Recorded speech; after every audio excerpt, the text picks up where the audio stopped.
Hello dear students, welcome back to ISKC English. Okay dear students, നമ്മൾ ഇന്ന് discuss ചെയ്യുന്നത് നാലാമത്തെ ബ്ലോക്ക്. അതായത് നമുക്ക് പഠിക്കാനുള്ള നമ്മളുടെ ലാസ്റ്റ് ബ്ലോക്കാണ് നാലാമത്തെ ബ്ലോക്ക്. നമുക്ക് നാലാമത്തെ ബ്ലോക്കിന്റെ പേര് വരുന്നത് പ്രാക്ടീസ് എന്നുള്ളതാണ്. അപ്പോൾ നമ്മൾ ഇവിടെ ഇതുവരെ മറ്റു 3 ബ്ലോക്കുകളിൽ പഠിച്ച കാര്യങ്ങൾ എന്തൊക്കെയാണെന്ന് നമ്മൾ പ്രാക്ടീസ് ചെയ്യാണ്. അപ്പോൾ നമുക്ക് ഇതിൽ നമുക്ക് വരുന്ന ഒന്നാമത്തെ യൂണിറ്റ് റീഡിംഗ് കോംപ്രിഹെൻഷൻ പാസേജസ് എന്നുള്ളതാണ്. അതായത് പാസേജുകൾ വായിച്ച് മനസ്സിലാക്കുക. റീഡിംഗ് കോംപ്രിഹെൻഷൻ ശരിക്കും എന്താണ് ഈ റീഡിംഗ് കോംപ്രിഹെൻഷൻ കൊണ്ട് ഉദ്ദേശിക്കുന്നത്? കോംപ്രിഹെൻഡ് ചെയ്യാന്ന് വെച്ച് കഴിഞ്ഞാൽ understand and interpret what is being red. നമ്മൾ വായിക്കുന്നത് എന്തായിക്കോട്ടെ, ആ വായിക്കുന്നത് നമ്മൾ മനസ്സിലാക്കുക. അതിന് പറയുന്ന കാര്യങ്ങളെ നമുക്ക് ഇന്റർപ്രറ്റ് ചെയ്യാം. അതിൻ്റെ ആശയത്തെ നമ്മൾ വേർതിരിച്ചെടുക്കുക, നമ്മൾ വ്യാഖ്യാനിച്ചെടുക്കുക, മനസ്സിലാക്കിയെടുക്കുക. അപ്പം അതിന് നമ്മളെ സഹായിക്കുന്ന ചില കാര്യങ്ങളുണ്ട്. അപ്പം അതൊക്കെ നമ്മൾ മുൻപ് നമ്മൾ പഠിച്ച കാര്യങ്ങളാണ്. അപ്പം ആ കാര്യങ്ങളൊക്കെ ഇവിടെ നിന്ന് ജസ്റ്റ് ഒന്ന് ഓർമ്മപ്പെടുത്തുകയാണ് ഇവിടെ ചെയ്യുന്നത്. അപ്പോൾ ഓക്കെ, നമുക്ക് നമ്മുടെ പാഠഭാഗത്തിലേക്ക് എന്താണ് ഇവിടെ പറയുന്നത് എന്നുള്ള കാര്യങ്ങൾ നമുക്ക് ജസ്റ്റ് ഒന്ന് നോക്കാം. There are some essential reading skills that will be helpful in enhancing comprehension skill. നമ്മളുടെ കോംപ്രിഹെൻഷൻ സ്കില്ല് എന്ന് വെച്ച് കഴിഞ്ഞാൽ വായിച്ച് മനസ്സിലാക്കിയെടുക്കാനുള്ള കഴിവ്. ആ കഴിവിനെ മെച്ചപ്പെടുത്തുന്ന, എൻഹാൻസ് ചെയ്യാൻ സഹായിക്കുന്ന ചില അത്യാവശ്യമായിട്ടുള്ള ചില റീഡിങ് സ്കില്ലുകളുണ്ട്. അപ്പോൾ ചില റീഡിങ് സ്കില്ലുകൾ, ആ സ്കില്ലുകൾ നമ്മളിലെ കോംപ്രിഹെൻഷൻ സ്കിൽസിനെ എൻഹാൻസ് ചെയ്യുന്ന, മെച്ചപ്പെടുത്തുന്ന ചില റീഡിങ് സ്കിൽസ് ഉണ്ട്. അതേതൊക്കെയാ? These are skimming and scanning. ഏതൊക്കെയാ? സ്കിമ്മിങ്ങും സ്കാനിങ്ങും. അപ്പൊ ഇത് നമ്മൾ മുൻപും പറഞ്ഞിട്ടുണ്ട്, സ്കിമ്മിങ് ആൻഡ് സ്കാനിങ്. ഇനി എന്താണ് skimming? Skimming is a type of reading in which the reader reads the text quickly to have an idea of subject matter and main points. നമ്മളൊരു ടെക്സ്റ്റ് നമ്മുടെ കയ്യിൽ കിട്ടിക്കഴിഞ്ഞാൽ ആ ടെക്സ്റ്റിനകത്തെ സബ്ജക്റ്റ് മാറ്ററും അതിനകത്തെ മെയിൻ പോയിന്റ്സും ലഭിക്കുന്നതിന് വേണ്ടി വളരെ പെട്ടെന്ന്, വളരെ വേഗത്തിൽ വായിക്കുന്നതിനാണ് എന്ത് പറയുക?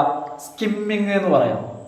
അപ്പം എന്താണെന്ന് വെച്ച് കഴിഞ്ഞാൽ നമുക്ക് വളരെ ഡീറ്റെയിൽ ആയിട്ട്, വിശാലമായിട്ടൊന്നും ആ ടെക്സ്റ്റ് മനസ്സിലാക്കേണ്ട കാര്യമില്ല. എന്താ ടെക്സ്റ്റിനകത്ത് പറയുന്നു, what is the subject matter, അതിൻ്റെ സബ്ജക്റ്റ് മാറ്ററും അതുപോലെ തന്നെ മെയിൻ പോയിന്റ്സും മനസ്സിലാവുന്നതിന് വേണ്ടിയിട്ട് വളരെ വേഗത്തിൽ ഒരു ക്വിക്ക് റീഡിങ്, അതാണ് സ്കിമ്മിങ് കൊണ്ട് ഉദ്ദേശിക്കുന്നത്. It can quickly give an idea about the main ideas in a text. എന്താണ് ഇതിൻ്റെ ഗുണം? ഒരു ടെക്സ്റ്റിനകത്തെ മെയിൻ ഐഡിയാസിനെ നമുക്ക് പെട്ടെന്ന് ലഭിക്കും. എന്നാൽ സ്കാനിങ് ഈസ് എ ടെക്നിക്. മറ്റൊരു ടെക്നിക്കാണ് എന്ത്? Scanning. In which the reader looks for specific fact or piece of information during reading. അതായത് സ്കാനിങ് എന്ന് വെച്ച് കഴിഞ്ഞാൽ, അതായത് വായിക്കുന്ന സമയത്ത് ചില പ്രത്യേക ഇൻഫോർമേഷനോ അല്ലെങ്കിൽ എന്തെങ്കിലുമൊക്കെ പ്രത്യേക കാര്യമോ എന്തെങ്കിലുമൊക്കെ ഫാക്റ്റ് വായിക്കുന്ന ടെക്സ്റ്റിനകത്ത് നിന്നും റീഡർക്ക് ഉദ്ദേശിക്കുന്ന ഒരു കാര്യം കിട്ടണം. അപ്പം അത്തരത്തിലുള്ള ഒരു കാര്യം തിരയുക, അതാണ് scanning. Scanning is A technique in which the reader looks four, അതായത് സെർച്ച് ചെയ്യാം. ആ പുസ്തകത്തിനകത്ത് ലുക്സ് ഫോർ, സെർച്ച് ചെയ്യാൻ, തിരഞ്ഞുകൊണ്ടിരിക്കുകയാണ് എന്ത്? സ്പെസിഫിക് ഫാക്റ്റ്, എന്തെങ്കിലുമൊക്കെ ഒരു നിശ്ചിത ഫാക്റ്റ് അല്ലെങ്കിൽ piece of information during reading. അപ്പം മൊത്തം വായിക്കുന്നില്ല, അയാൾ ഉദ്ദേശിക്കുന്ന സ്പെസിഫിക് ഫാക്റ്റ് അല്ലെങ്കിൽ ആ പീസ് ഓഫ് ഇൻഫോർമേഷൻ കിട്ടിക്കഴിഞ്ഞാൽ വായന നിർത്തും. എന്നാൽ a combination of skimming and scanning can make the process of reading effective.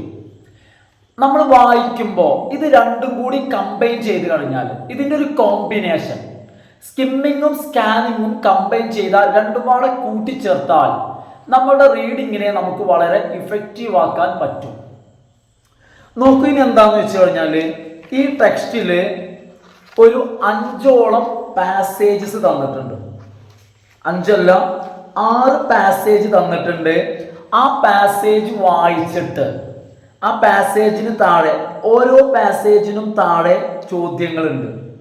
അപ്പോൾ നമ്മൾ ആ പാസേജ് വായിച്ചിട്ട് ആ ചോദ്യങ്ങൾക്ക് ഉത്തരം കണ്ടെത്തണം. കാരണം ആ പാസേജ് നേരെ മനസ്സിലാക്കിയാൽ മാത്രമേ നമുക്ക് എന്ത് ചെയ്യാൻ പറ്റുള്ളൂ. കാരണം നമ്മളുടെ ചാപ്റ്ററിന്റെ പേരെന്താണ്? റീഡിംഗ് കോംപ്രിഹെൻഷൻ എന്നാണ് പേര്. അപ്പോൾ ആ ഒരു പാസേജ് നമ്മൾ കോംപ്രിഹെൻഡ് ചെയ്ത് കഴിഞ്ഞാൽ, മനസ്സിലാക്കി കഴിഞ്ഞാൽ അവക്ക് താഴെയുള്ള ആൻസറും നമുക്ക് കണ്ടെത്താൻ കഴിയും. അപ്പോൾ ഇത് നമ്മൾ സെൽഫായി ചെയ്യേണ്ടതാണ്. അതുകൊണ്ട് ഞാൻ ഇതൊന്നും എന്ത് ചെയ്യുന്നില്ല, ആൻസർ ചെയ്യുന്നില്ല. ഇനി രണ്ടാമത്തെ യൂണിറ്റിലേക്ക് പോവാണ്. അനലൈസിങ് ലിറ്ററേച്ചർ എന്നുള്ളതാണ് രണ്ടാമത്തെ യൂണിറ്റ്. ലിറ്ററേച്ചർ അനലൈസ് ചെയ്യാം, സാഹിത്യത്തെ വിശകലനം ചെയ്യാം. അപ്പൊ സാഹിത്യം എന്ന് പറയുമ്പോൾ നിങ്ങൾക്ക് അറിയണ്ടായിരിക്കും, പല തരത്തിലുണ്ട്. അതായത് ഡിഫറെന്റ് ജോണർ, പലതരം. അതിൽ നമ്മൾ ഇവിടെ നോക്കുന്നത് ഏതാ? പോയട്രി ആണ്. പോയട്രി എന്ന് പറയുമ്പോൾ 3 വിധമുണ്ട്. Poetry can be popularly divided into 3. പോയട്രിയെ പോപ്പുലറായിട്ട് 3ആയി തരം തിരിച്ചിട്ടുണ്ട്. അത് ഏതൊക്കെയാ? Narrative poetry, dramatic poetry, lyric poetry. അപ്പൊ പോയട്രി എന്ന് പറയുന്നത് ആ ഒരു സാഹിത്യ വിഭാഗത്തെ, ജൊനറിനെയാണ് പോയട്രി എന്ന് വിളിക്കാം. എന്നാൽ അതിലെ ഒരെണ്ണത്തെയാണ് നമ്മൾ എന്ത് വിളിക്കുന്നത്? പോയം എന്ന് വിളിക്കുന്നത്. അതാണ് പോയവും പോയട്രിയും തമ്മിലുള്ള വ്യത്യാസം. അതായത് നമ്മൾ ഷോർട്ട് സ്റ്റോറി, നോവൽ എന്ന് പറയുന്ന പോലെ ആ ഒരു കാറ്റഗറിയുടെ പേരാണ് എന്ത്? പോയട്രി. അപ്പൊ അതിൽ ഒന്നാണ് നറേറ്റീവ് പോയട്രി എന്നുള്ളത്. എന്താ narrative poetry? Narrative poetry is A form of poetry that tells A story. അതായത് എന്താ ഇതിന്റെ പ്രത്യേകത എന്ന് വെച്ച് കഴിഞ്ഞാൽ, ഇതൊരു ഫോം ഓഫ് പോയട്രി ആണ്, പക്ഷേ ദാറ്റ് ടെൽസ് എ സ്റ്റോറി. ആ പോയട്രി ഒരു കഥ പറയും, അതിനകത്ത് ഒരു കഥ ഉണ്ടായിരിക്കും. It uses both the voice of the narrator and also of characters.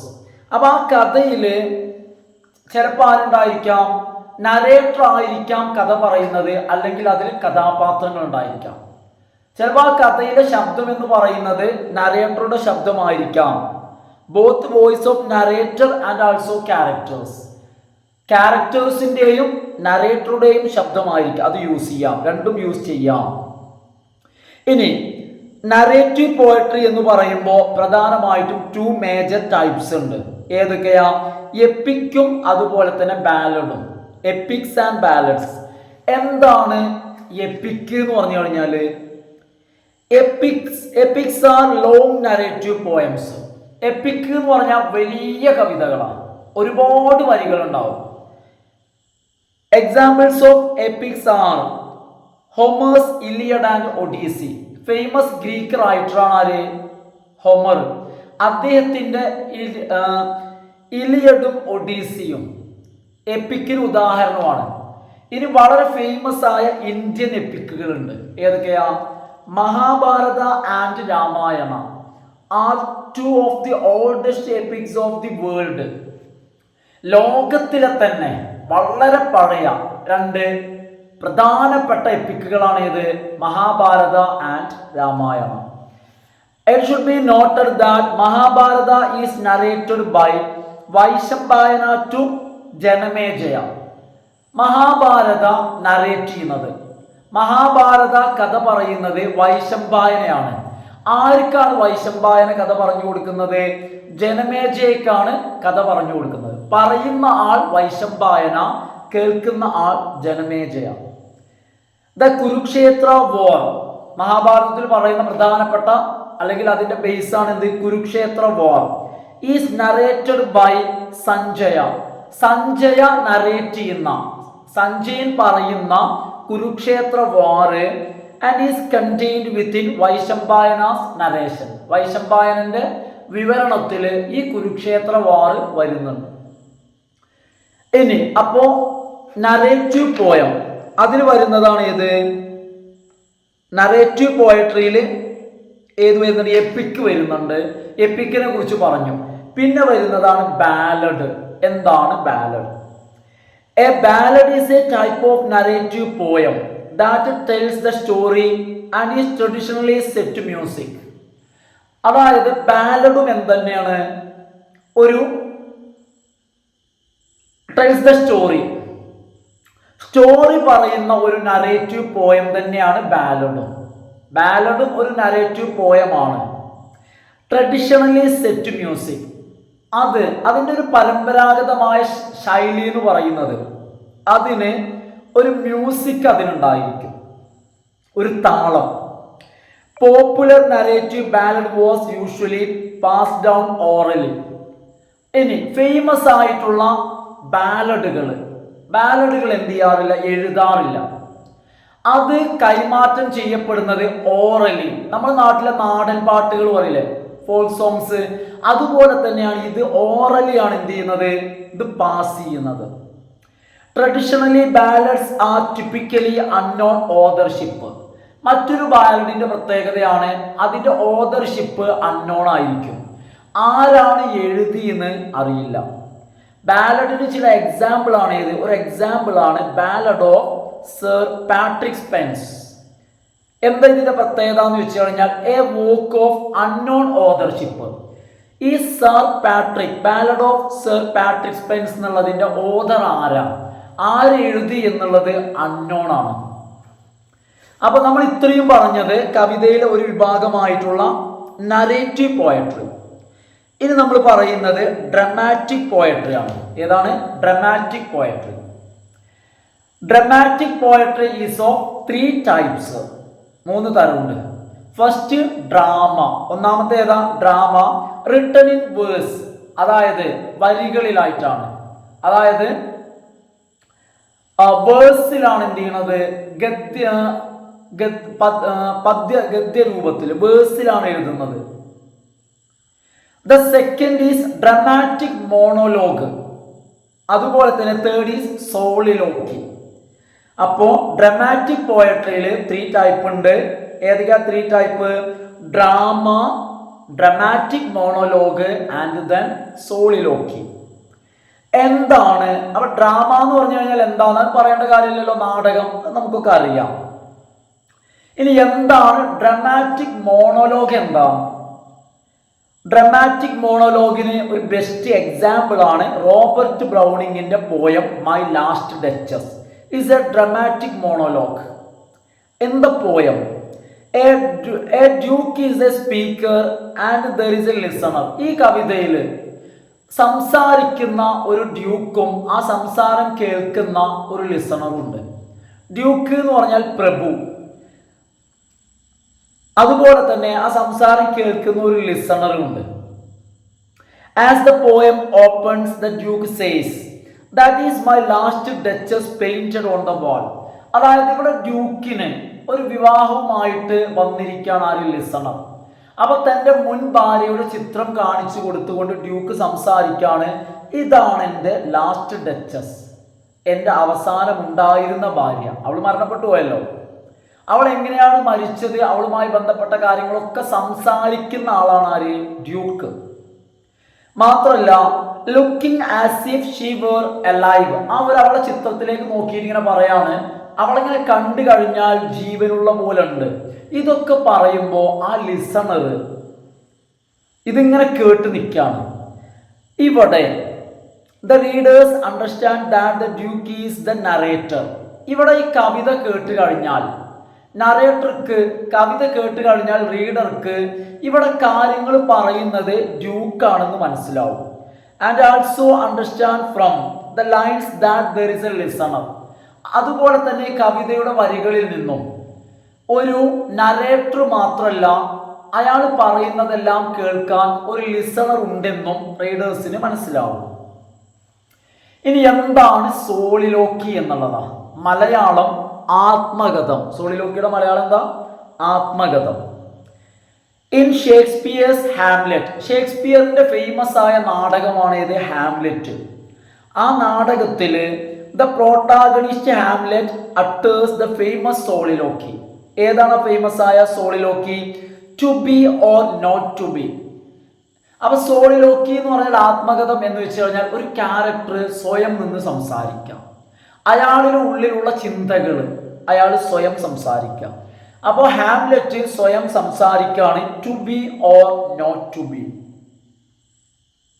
It is written in poetic form and is uttered by Hamlet when he is alone. അതായത് ഈ ഒരു ഭാഗം കാവ്യരൂപത്തിലാണ് എഴുതിയിരിക്കുന്നത്. ഇത് ഹാംലെറ്റ് തനിച്ചുള്ളപ്പോഴാണ് ഹാംലെറ്റ് സംസാരിക്കുന്നത്.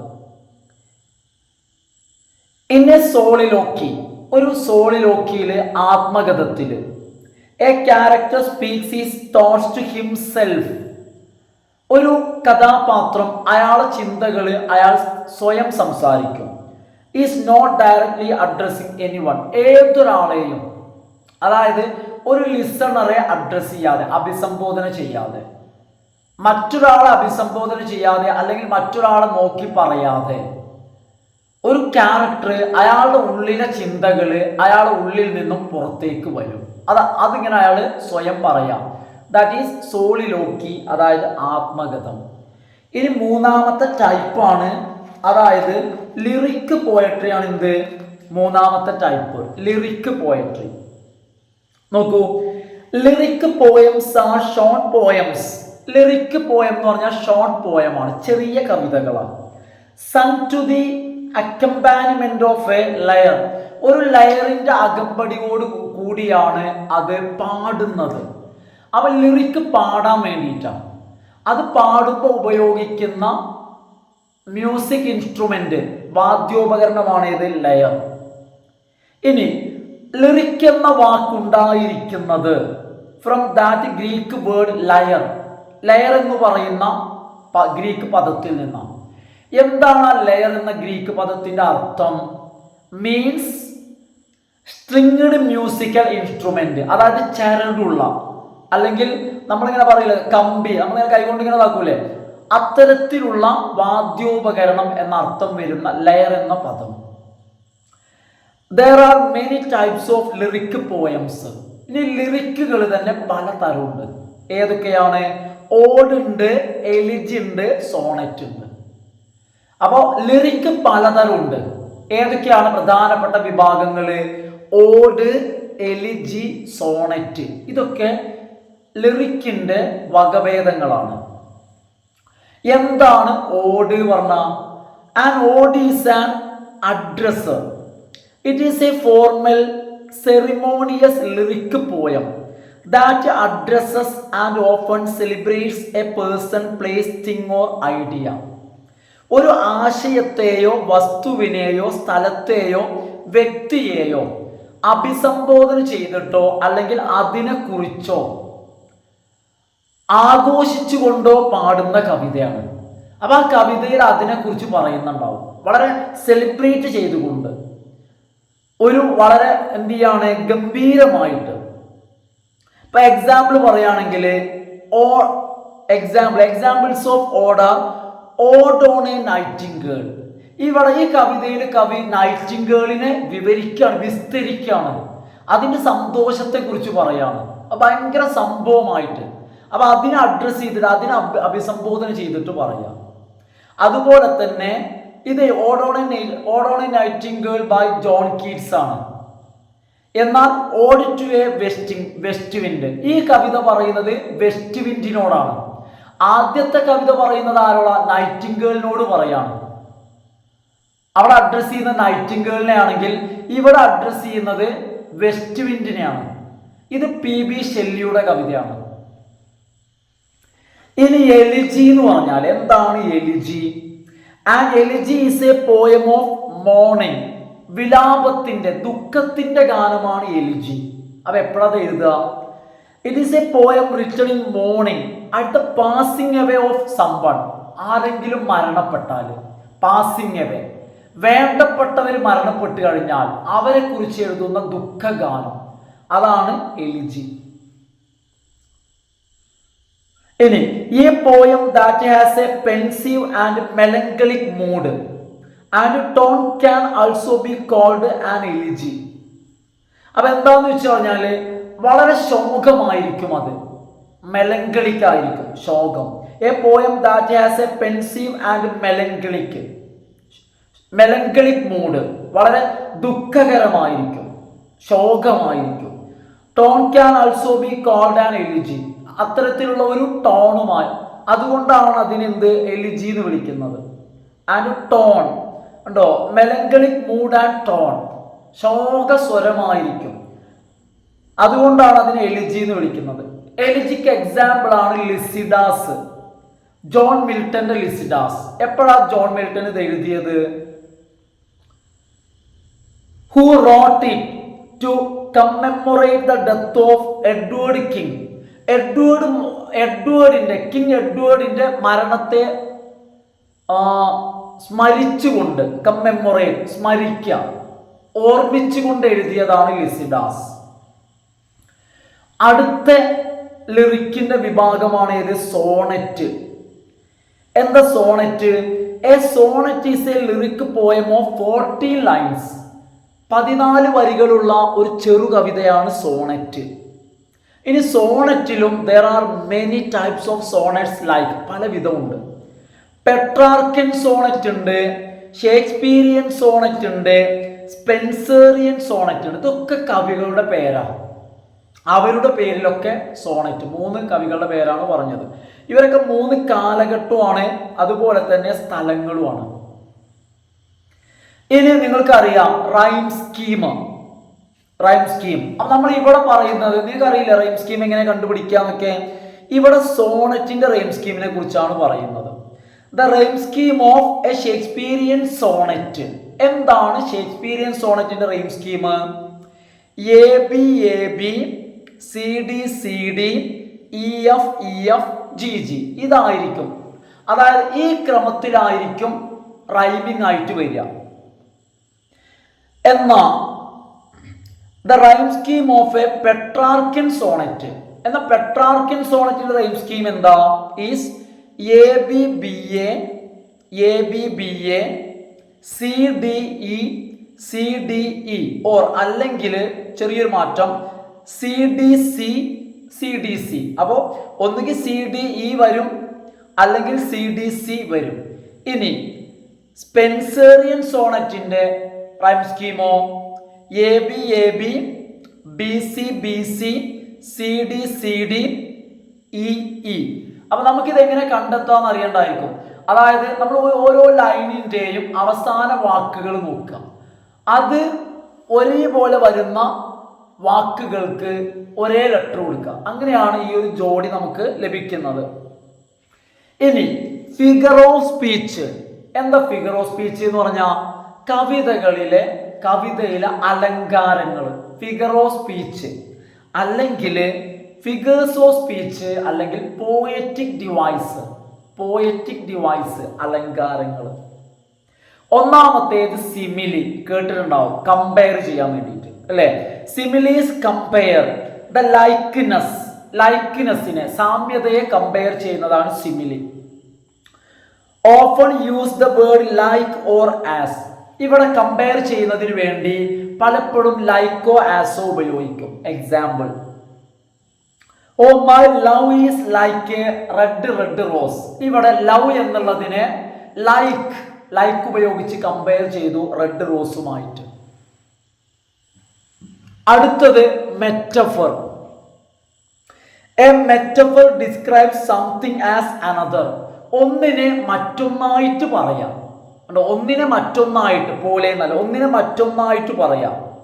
Which can be compared with the earlier in its feature.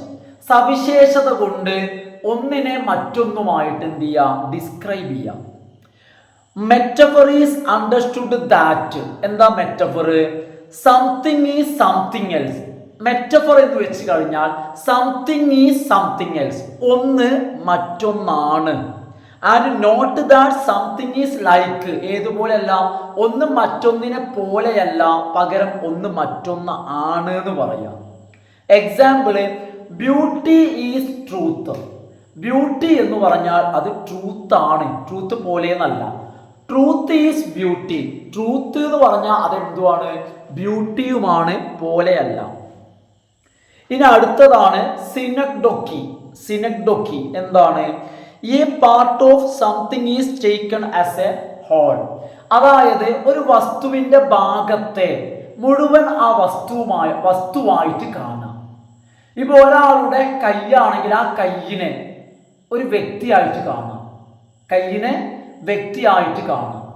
അങ്ങനെ കാണുന്നതിന് ഇപ്പോൾ ഒരു ബസ്സിന്റെ ടയർ, ആ ടയർ കാണുമ്പോൾ പറയാം ആ ടയറിനെ മുഴുവനായിട്ട് കാണാം. കൈ എന്ന് പറഞ്ഞാൽ ഹ്യൂമൻ ബോഡിയെ സംബന്ധിച്ചിടത്തോളം ഓൺലി എ പാർട്ട്, അതതിൻ്റെ ഒരു ഭാഗമാണ്. പക്ഷെ ഭാഗത്തെ ഹോൾ ബോഡി ആയിട്ട് കാണാം. That is synecdoche. ഇപ്പൊ എക്സാമ്പിള്, ഈ 100 സെയിൽസ് ഫോർ ഡിസ്ക്രൈബിങ് 100 ഷിപ്സ്. അതായത് 100 ഷിപ്പുകളെ ഡിസ്ക്രൈബ് ചെയ്യുന്നതിന് പകരം എന്ത് പറയാം? 100 സെയിൽസ് എന്ന് പറയാം. 100 പായകൾ. അത് പായ എന്ന് പറയുമ്പോൾ അത് കപ്പലിന്റെ ഒരു ഭാഗമാണ്. അതിനെ ഇപ്പോ 100 പായകൾ കിട്ടിക്കഴിഞ്ഞാൽ എന്തു പറയാ? 100 ഷിപ്പ് ഉണ്ട് എന്ന് പറയാം. കാരണം 100 ഷിപ്പില്ലാതെ 100 പായ ഉണ്ടാവില്ലല്ലോ. അടുത്തത് ഓക്സിമോറോൺ ആണ്. Oxymoron features two words which appear to contradict each other but make sense of the situation overall. അതായത് ഒരു സാഹചര്യത്തെ വ്യക്തമാക്കി മനസ്സിലാക്കി തരുന്നതിന് വേണ്ടി വ്യത്യസ്തമായിട്ടുള്ള 2 വാക്കുകളെ, കോൺട്രാഡിക്റ്റ്, പരസ്പര വിരുദ്ധമായ 2 വാക്കുകളെ ഒരുമിച്ച് ഉപയോഗിക്കാം.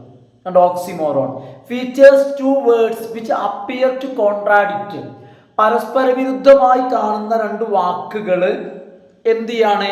ഒരുമിച്ച് ചേരുന്നു. അങ്ങനെ ഒരുമിച്ച് ചേർന്നിട്ട് sense of the situation overall, ഒരു സിറ്റുവേഷനെ കുറിച്ചുള്ള ഒരു ഐഡിയ നമുക്ക് മനസ്സിലാക്കി തരുന്നു. Example, pleasing pains. ഉണ്ടോ? പ്ലീസിങ് എന്ന് വെച്ച് കഴിഞ്ഞാൽ, പ്ലീസിങ് എന്ന് പറഞ്ഞാൽ സന്തോഷിപ്പിക്കുന്ന, പെയിൻ വേദന. അപ്പൊ അങ്ങനെ പറഞ്ഞതിൽ നിന്നും നമുക്ക് മനസ്സിലായി അതൊരു സുഖമുള്ള വേദനയാണ്. അപ്പൊ നമുക്ക് ഏകദേശം ആ ഒരു സാഹചര്യത്തിന്റെ ഒരു ഐഡിയ നമുക്ക് അവിടെ ലഭിക്കും. അതുപോലെ തന്നെ ഐ ബേൺ ആൻഡ് ഫ്രീസ്, ഒരേ സമയം തന്നെ ഞാൻ പൊള്ളുന്നു, തണുത്തു മരവിക്കുന്നു.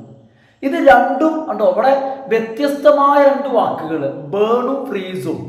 ഒരാൾക്ക് അങ്ങനെ ഒരു ഫീൽ ഉണ്ടാവണമെങ്കിൽ നമുക്ക് ഈ വാക്കിൽ നിന്നും അയാളുടെ അവസ്ഥ, ആ സിറ്റുവേഷൻ നമുക്ക് സെൻസ് ചെയ്യാൻ പറ്റുന്നു. അതിനു വേണ്ടിയിട്ടാണ് ഓക്സിമോറോൺ ഉപയോഗിക്കുന്നത്. അടുത്തത് hyperbole. Hyperbole is an എക്സ്ട്രാവഗന്റ് exaggeration. അതായത് അതിശയോക്തി, പൊലിപ്പിച്ചു പറയാം. 10 ആൾ വന്നാൽ 100 ആളുണ്ടായിരുന്നു എന്ന് പറയാം. ഇപ്പൊ ഏതുപോലെ, my grand dad is as old as time. അതായത് സമയത്തെ പോലെ അല്ലെങ്കിൽ കാലത്തെ പോലെ പ്രായം എൻ്റെ ഗ്രാൻഡ് പക്ക് ഉണ്ട് എന്നാണ് കൂട്ടി പറയാം, പൊലിപ്പിച്ചു പറയാം. ഇപ്പോ എന്ത് ചെയ്യാന്ന് വെച്ച് കഴിഞ്ഞാല് ഒരു കുറച്ച് ശബ്ദം കേട്ടാ പറയുന്നത് ഓ ഭയങ്കര ശബ്ദേന്നു. അല്ലെങ്കിൽ പറയാ, നമ്മൾ എന്തെങ്കിലുമൊക്കെ ഒരു പാർട്ടിക്ക് പോയിട്ട് അവിടെ കുറച്ച് ആളുകളൊക്കെ ഉണ്ട്, പക്ഷെ അങ്ങോട്ട് കൂട്ടി പറയാ ഒരു ജനസാഗരം തന്നെ അവിടെ ഉണ്ടായിരുന്നു. ഈ രീതിയിൽ പൊലിപ്പിച്ച് പറയാ, കൂട്ടി പറയാം. That is hyperbole. പിന്നെ idiom. An idiom is a phrase which has resemblance to the situation it describes but implies the fact or story behind it. അതായത് ഇഡിയം എന്ന് പറയുമ്പോൾ നമുക്കറിയാം അതൊരു കൂട്ടം വാക്കുകളായിരിക്കും. എന്നാൽ അതിലെ ഇൻഡിവിജ്വൽ വേർഡ്സിന്റെ അർത്ഥമാവില്ല അതിനുണ്ടാവുക. ഒരു ഇഡിയം എന്ന് പറയുമ്പോൾ അതിന് അതിൻ്റെതായിട്ടുള്ള ഒരു മീനിങ് ഉണ്ടായിരിക്കും. അപ്പൊ ഇഡിയം എന്ന് പറയുമ്പോൾ is A phrase which has resemblance to the situation it describes. ഏത് സാഹചര്യത്തെയാണോ അത് ഡിസ്ക്രൈബ് ചെയ്യുന്നതെങ്കിൽ ആ സാഹചര്യവുമായിട്ട് അതിന് സാമ്യത ഉണ്ടായിരിക്കും. എന്നാൽ ആ ഒരു പദത്തിന് implies the facts or story behind it. അതായത് അതിൻ്റെ പിറകിൽ അല്ലെങ്കിൽ അതിൻ്റെ കീഴിൽ വരുന്ന ആശയത്തെ അല്ലെങ്കിൽ ഒരു വസ്തുതയെ അത് സൂചിപ്പിക്കുന്നു. Example, there is a silver lining in every cloud. അപ്പൊ ഇവിടെ നമ്മൾ വാക്കുകളുടെ അർത്ഥം വെച്ച് നമ്മൾ അർത്ഥം കണ്ടെത്തി കഴിഞ്ഞാൽ നമുക്കത് പാളിപ്പോവും. അപ്പൊ എന്താന്ന് വെച്ചാൽ ഇഡിയമായതുകൊണ്ട് ഇതിന് ഇതിൻ്റെതായിട്ടുള്ള ഒരു അർത്ഥമുണ്ട്. ഇനി പേഴ്സോണിഫിക്കേഷൻ. എന്താ personification? In personification an inanimate object or an abstract concept is spoken of as though it were endowed with life or human attributes. അതായത് ജീവനില്ലാത്ത ഒരു വസ്തുവിനെ അല്ലെങ്കിൽ ഒരു അബ്സ്ട്രാക്റ്റ് കോൺസെപ്റ്റിനെ, അബ്സ്ട്രാക്റ്റ് ആയിട്ടുള്ള ലവ് എന്നുള്ളതോ അല്ലെങ്കിൽ വിസ്ഡമോ അത്തരത്തിലുള്ള ഒരു കോൺസെപ്റ്റിനെ അല്ലെങ്കിൽ ഒരു ഇൻആനിമേറ്റ് ജീവനില്ലാത്ത ഒരു വസ്തു, ജീവനില്ലാത്ത വസ്തുവിനെയോ ഒരു ജീവനുള്ള വസ്തുവിനെ പോലെയോ അല്ലെങ്കിൽ ഹ്യൂമൻ ആട്രിബ്യൂട്ട്സ് മനുഷ്യൻ്റെതായ സവിശേഷതകൾ അവക്കുണ്ടെന്നോ പറയാം. അവ ജീവനില്ലാത്തവയ്ക്ക് ജീവനുള്ളവയുടെ വിശേഷണങ്ങൾ നൽകാം. ഏതുപോലെ? ഇപ്പൊ എക്സാമ്പിൾ പറയുകയാണെങ്കിൽ മഴ ഇങ്ങനെ പെയ്യുമ്പോൾ ആ മഴയുടെ ശബ്ദം ഉണ്ടാവില്ലേ, ആ സമയത്ത് പറയുന്നത് മഴ പാട്ട് പാടുന്നു എന്ന് പറയാം. എക്സാമ്പിൾ ആണ് ഏത്? മിൽട്ടൺ റൈറ്റ്സ് ഓഫ്, മിൽട്ടന്റെ ഒരു എക്സാമ്പിൾ ആണ്. എന്താണ്? Milton rights of the sky in paradise lost. Paradise lost എന്ന് പറയുന്ന കവിതയിൽ മിൽട്ടൺ ആകാശത്തെ കുറിച്ച് എഴുതാണ്. എന്ത്? സ്കൈ ലോവേർഡ്, ആകാശം താഴേക്ക് ഇറങ്ങി വന്നു. സാധ്യമാണോ? അല്ല. കാരണം ഇറങ്ങി വരണമെങ്കിലും കയറി പോകണമെങ്കിലും ഒക്കെ ജീവജാലത്തിനെ കഴിയൂ. പക്ഷെ മിൽട്ടൺ പറയുന്നത് നോക്കൂ, sky lowered and muttering, muttering അല്ലെ പിറുപിറുക്ക, muttering thunder, some sad drops, ദുഃഖാർത്ഥമായിട്ടുള്ള അല്ലെ sad drops, wept at completing of the mortal sin. അപ്പൊ എന്താണ് ഇവിടെ പറയുന്നത്? അതായത് ഒരു നോൺ ലിവിങ് ആയിട്ടുള്ള ജീവനില്ലാത്ത വസ്തു ജീവനുള്ള വസ്തു ചെയ്യുന്ന കാര്യങ്ങൾ ചെയ്യുന്നു എന്ന് പറയാം. That is personification. അടുത്തത് സിംബോളിസം. എന്താ symbolism? In symbolism an object is used as A symbol of something. അതായത് ഒരു വസ്തുവിനെ മറ്റൊന്നിൻ്റെയെങ്കിലും പ്രതീകമായിട്ട് ഉപയോഗിക്കാം. കാരണം ആ വസ്തു എന്താണോ അതിലുപരിയായിട്ട് മറ്റൊരർത്ഥത്തിൽ. ഉദാഹരണത്തിന് A red rose can symbolise love. ഒരു റെഡ് റോസിനെ സ്നേഹത്തിന്റെ സിംബലാവാം ആയിട്ട് ഉപയോഗിക്കാൻ കഴിയും. അപ്പൊ റെഡ് റോസ് എന്ന് പറയുമ്പോൾ നമ്മുടെ മനസ്സിലേക്ക് വരേണ്ടത് റോസ് അല്ല, സ്നേഹമാണ് മനസ്സിലേക്ക് വരേണ്ടത്. ഇനി അലിട്രേഷൻ. എന്താ alliteration? Alliteration is the repetition of the same sound at the start of a series of words in a succession.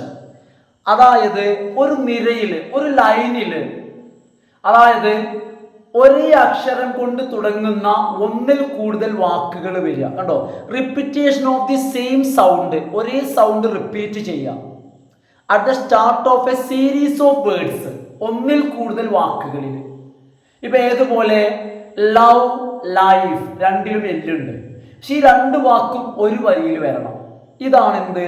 ഇപ്പൊ എക്സാമ്പിൾ പറയുകയാണെങ്കിൽ ഏതാണ് പറയുന്നത്? സാമുവൽ ടൈലർ കോൾറിഡ്ജിന്റെ ദ ആൻഷ്യൻ മറൈനർ എന്ന കവിതയിൽ വരി നോക്കൂ. The fair breeze blew. അവിടെ ഏതൊക്കെയാ വന്നത്? ബ്രീസും ബ്ലൂ, രണ്ടിലും ബി എന്ന letter. The white foam flew. The white foam flew. ഇവിടെ ഫോമിൽ എഫ്, ഫ്ലൂ എന്നുള്ളതിൽ എഫ്. അതുപോലെ തന്നെ ദ ഫെറോ ഫോളോവുഡ് ഫ്രീ, 3 വാക്കുകളിലും എഫ്. ഇതൊക്കെ എന്താണ്? അലിട്രേഷൻ ആണ്. ഇനി assonance. Assonance is a literary device in which the repetition of similar vowel sounds take place in 2 or more words in proximity to each other. അതായത് നേരത്തെ പറഞ്ഞിടത്ത് ഒരേ ശബ്ദങ്ങൾ, constant ശബ്ദങ്ങൾ, ഇവിടെ ഒരേ വരിയിൽ തന്നെ വരുന്ന വാക്കുകളിൽ, അടുത്തടുത്ത് വരുന്ന വാക്കുകളിൽ ഒരേ വവ്വൽ ശബ്ദം വരിക, ഒരേ വവ്വൽ ശബ്ദം. എക്സാമ്പിൾ നോക്കൂ. റൈസ് ഹൈ, റൈ ഹൈ ഉണ്ടോ? റൈസ് ഹൈ, ഉണ്ടോ, rise high in the bright sky, bright sky അല്ല. ഇവിടെയൊക്കെ കണ്ടോ ഐ എന്ന് പറയുന്ന വാക്ക്, ഐ എന്ന് പറയുന്ന വവ്വൽ ശബ്ദം, അതായത് ഡിപ്തോങ്, ഐ രണ്ടെണ്ണം വന്നില്ലേ, ഡിപ്തോങ് ഇവിടെ എന്ത് ചെയ്യുന്നുണ്ട്, റിപ്പീറ്റ് ചെയ്യുന്നുണ്ട്.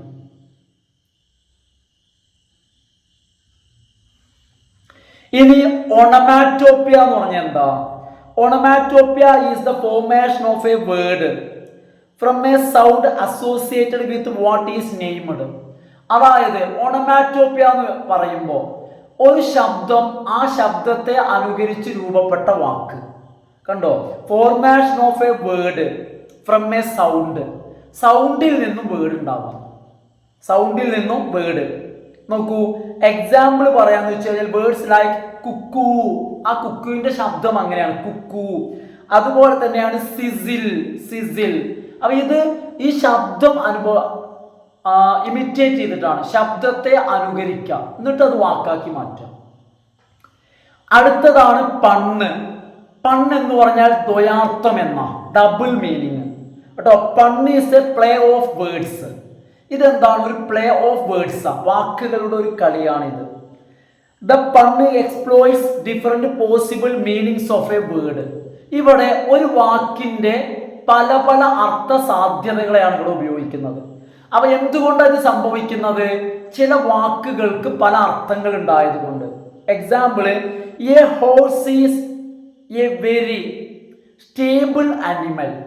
അതായത് വളരെ സ്റ്റേബിൾ ആയിട്ടുള്ള അനിമലാണ് ഇത്, ഹോഴ്സ്. എന്നാൽ ഈ സ്റ്റേബിളിന് നമ്മൾ മറ്റു പല അർത്ഥങ്ങൾ ഉണ്ടാവുമ്പോൾ നമുക്കിതിന് വ്യത്യസ്തമായ പല മീനിങ്ങുകൾ നമുക്ക് ഈ സെന്റൻസിന് കിട്ടും.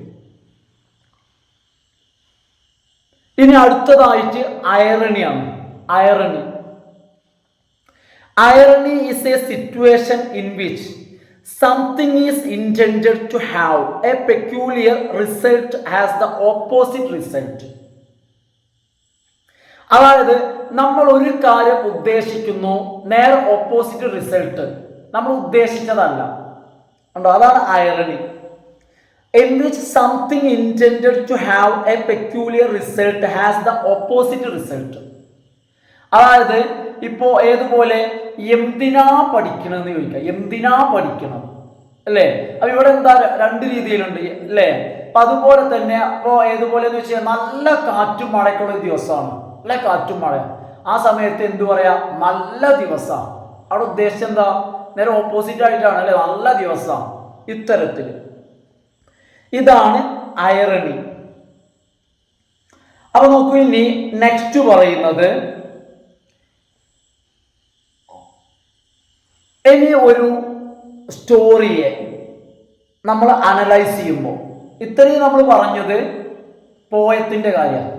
ഇനി ഇൻ കേസ് ഓഫ് എ പ്രോസ് ആണെങ്കിൽ എന്തൊക്കെ കാര്യങ്ങൾ ഉണ്ടാവുക? One can analyse character, plot, setting, theme and style. ഇതൊക്കെയാണ് എവിടെ ഉണ്ടാവുക? ഒരു സ്റ്റോറിയിൽ ഉണ്ടാവുക. എന്താണ് character? Character is the who of the text. ആ ടെക്സ്റ്റിനകത്ത് ആരാണോ ഉള്ളത് അയാളാണ് ക്യാരക്ടർ. ഇനി പ്ലോട്ട് എന്ന് പറഞ്ഞാലോ, പ്ലോട്ട് ഈസ് ദ വാട്ട്. ആ ടെക്സ്റ്റിനകത്ത് എന്താണോ ഉള്ളത് അതാണ് പ്ലോട്ട്. സെറ്റിംഗ് എന്ന് പറഞ്ഞാൽ, setting is the where and when. എപ്പോ എവിടെ നടക്കുന്നു കഥ, അതാണ് setting. Theme is the why. അതായത് അതിൻ്റെ ഉള്ളിൽ നടക്കുന്ന കാര്യം എന്തുകൊണ്ട് നടന്നു, അതാണ് theme. And style is how.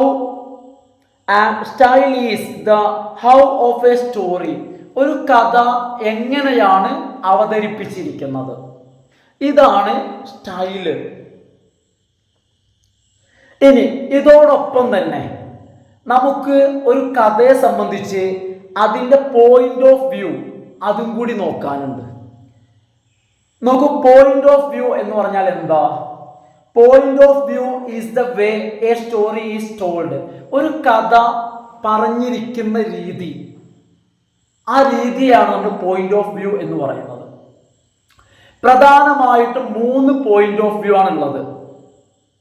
അതിലെ ഒന്നാണ് third person point of view. എന്താ third person point of view എന്ന് പറഞ്ഞാൽ, ഇത്തരം ഒരു പോയിന്റ് ഓഫ് വ്യൂവില് characters are referred to as he, she and they. ഇതിലെ കഥാപാത്രങ്ങൾക്ക് കഥ പറയുന്ന ആളുമായിട്ട് ബന്ധം ഉണ്ടാവില്ല. അതുകൊണ്ട് തന്നെ അതിലെ കഥാപാത്രങ്ങളെ അവനെന്നോ അവളെന്നോ അവരെന്നോ ആണ് പറയാ. അതേസമയത്ത് ബന്ധം ഉണ്ടെങ്കിലോ എന്താ പറയാ, എൻ്റെ ഇന്ന ആളുകൾ അല്ലേ, കാരണം പറയുന്ന ആളും ആ കഥയിൽ ഉണ്ടായിരിക്കും. പക്ഷെ ഇത് അങ്ങനെയല്ല. ഇനി ഇൻ ദ പേഴ്സൺ, ഇനി in the first person point of view, നമ്മളിപ്പോ പറഞ്ഞത് ഏതാ, തേർഡ് പേഴ്സൺ. ഇനി ഫസ്റ്റ് പേഴ്സൺ പോയിന്റ് ഓഫ് വ്യൂവില് the narrative is uttered from the point of view of I. ഇവിടെ കഥ പറയുന്നത് ഐ എന്നുള്ളതിലായിരിക്കും. ഐ അതായത് ഞാന്. അപ്പൊ അതിലെ മറ്റു കഥാപാത്രങ്ങൾ ആരായിരിക്കും? എൻ്റെ ആളുകൾ, എനിക്ക് പരിചയമുള്ള ആളുകൾ, ഞാനുമായി ബന്ധപ്പെട്ടവരായിരിക്കും. കാരണം ആ കഥയിൽ എനിക്കും ഒരു റോളുണ്ട്. അതാണ് first person point of view. അതായത് നരേറ്ററും അതിൽ ഉൾക്കൊള്ളുന്നു. ഇനി second person point of view, ഇത് നോട്ട് വെരി കോമൺ, വളരെ സാധാരണയായിട്ട് ഇത് ഉപയോഗിക്കാറില്ല. And the narrator addresses someone as you in the narrative. ഒരു സെക്കൻഡ് പേഴ്സൺ എന്ന് പറയുമ്പോൾ ആ കഥയിൽ ക്യാരക്ടറിനെ യു എന്നുള്ള പ്രോനൗൺ ഉപയോഗിച്ചിട്ടായിരിക്കും നരേറ്റർ പറയാം. ഇത് സാധാരണ വരാറില്ല. അപ്പൊ നോക്കുക, ഇനി ഇത്രയും പറഞ്ഞിട്ട് ഇനി ഇവിടെ എക്സസൈസ് എന്താ പറയുന്നതെന്ന് വെച്ച് കഴിഞ്ഞാൽ, ഇവിടെ കഥകളും കവിതകളും തന്നിട്ടുണ്ട്. എന്നിട്ട് അവ വായിച്ചിട്ട് നിങ്ങളോട് അവയെക്കുറിച്ച് വിശകലനം ചെയ്യാനാണ്. കാരണം എന്തെല്ലാം കാര്യങ്ങളാണ് ഒരു കവിതയിലും കഥയിലും ശ്രദ്ധിക്കേണ്ടത് എന്നുള്ളതാണ് ഞാൻ ഇത്രയും പറഞ്ഞത്. അപ്പോൾ ഓക്കെ ഫ്രണ്ട്സ്, ഇന്നത്തെ വീഡിയോ ഞാനിവിടെ വൈൻഡപ്പ് ചെയ്യാണ് കേട്ടോ. അപ്പോൾ നമ്മളെ അടുത്ത ക്ലാസ്സോട് കൂടി എന്ത് ചെയ്യും, 4ാമത്തെ യൂണിറ്റ് എക്സാമിൻ്റെ മുന്നേ ഞാൻ കംപ്ലീറ്റ് ആക്കി തരാം കേട്ടോ. അതോടുകൂടി നമ്മൾ ഈ ടെക്സ്റ്റ് എന്ത് ചെയ്യും, എക്സാമിൻ്റെ മുൻപ് കംപ്ലീറ്റ് ആവും. അപ്പോൾ എല്ലാവരും വീഡിയോ കംപ്ലീറ്റ് ആയിട്ട് കാണുക, ശേഷം ലൈക്ക് ചെയ്യുക, നമ്മുടെ ഫ്രണ്ട്സിനൊക്കെ ഒന്ന് ഷെയർ ചെയ്യുക, സബ്സ്ക്രൈബ് ചെയ്യാത്ത ആളുകളൊക്കെ ഒന്ന് സബ്സ്ക്രൈബ് ചെയ്യുക. Okay friends, thanks for watching.